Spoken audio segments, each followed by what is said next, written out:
আমি কি ৰাজনীতি কৰিছো আমি জুবিন গাৰ্গে যিটো বাৰ্তা আমি কৈছো যে হেতুৱে আমাক অনুপ্ৰেৰণা যোগাইছে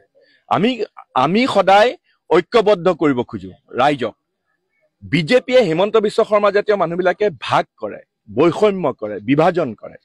কিন্তু জুবিন গাৰ্গে কংগ্ৰেছী নাছিলে জুবিন গাৰ্গ কেতিয়াও নাছিলে আৰু আমি তেওঁক কংগ্ৰেছী কৰিবলৈ চেষ্টাও কৰা নাছিলো কেতিয়াও যোৱা নাই তেওঁক আমি প্ৰশংসা কৰো তেওঁৰ গুণমুগ্ধ আছিলো আমি সকলো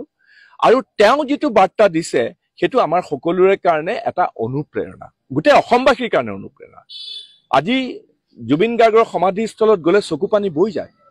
আজি কোনো জাত ধৰ্ম কোনো ধৰণৰ তাত বিভাজন নাই নহয় কোনোবাই জিকিৰ গাইছে কোনোবাই ঘোষা গাইছে কোনোবাই বেলেগ বেলেগ ধৰণৰ শিখসকল গৈছে খ্ৰীষ্টানসকল গৈছে সকলো গৈছে আৰু গোটেই অসমবাসী একাকাৰ কৰি এক কৰি দিলে জুবিন গাৰ্গে হিমন্ত বিশ্ব শৰ্মাই ভাগ কৰা জুবিন গাৰ্গে এক কৰিলে গতিকে আমি জুবিন গাৰ্গৰ পক্ষত থাকিম আৰু জুবিন গাৰ্গৰ আদৰ্শক সদায় চিৰযুগমীয়া কৰিবৰ কাৰণে আমিও সংগ্ৰাম কৰি যাম জুবিন গাৰ্গ এনেকুৱা এটা অনুষ্ঠান আছিলে যে আমাৰ অসমীয়া যিটো জাতি সত্তা সেই অসমীয়া জাতি সত্তাটো যিটো গুৰুজনাই আচলতে আমাক দেখুৱাই গৈছিল যে উদাৰভাৱে সকলোকে বুকুত লৈ অসমীয়া জাতিটোক এই যিটো বাৰ্তা আছিলে গুৰুজনাই এইটো কৰিছিলে তাৰপিছত সুধাকন্ত ভূপেন হাজৰিকাই সেই তেওঁৰ গানৰ যোগেদি তেওঁৰ সৃষ্টিৰ যোগেদি এইবিলাক কৰিছিলে আৰু সুধাকন্তৰ জন্ম হোৱাৰ 50 বছৰৰ পিছত জুবিন গাৰ্গ অসমত জন্ম হৈছে গতিকে জুবিন গাৰ্গ হ'ল নতুন প্ৰজন্মৰ আমাৰ উঠি অহা প্ৰজন্মৰ সকলোৰে অনুভূতিখিনিক আশা আকাংক্ষাখিনিক তেওঁ